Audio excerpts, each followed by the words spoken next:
Նրեյկոյի հայրը մտածում է, թե ինչ է արել կինը, երբ նա գնացել է մի տղամարդու հետ խոսելու, որպեսզի նա կարգավորի իրավիճակը և Նրեյկոյին բերի իրենց մոտ։ Այնուհետև Նրեյկոյի մայրը մոտենում է ամուսնուն և հարցնում,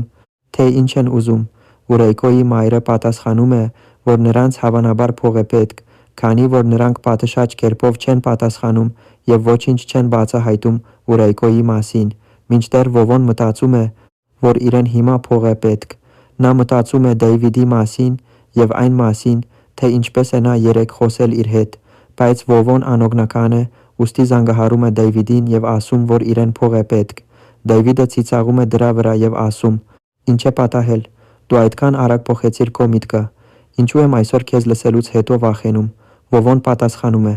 «Ինձ հիմա փող է պետք և այդ պատճառով եմ սա ասում»։ Այնուհետև Վովոն հարցնում է.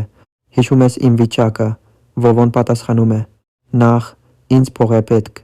Այսպիսով Դեյվիդը կասի, որ Վովո, մենք հարմարավետ կխոսենք, բայց այս անգամ Յան չի միջամտի և նա նույնիսկ չպետք է իմանա այս ամենի մասին, բայց Յան կկանգնի Վովոյի ետևում և նա կլսի ամեն ինչ։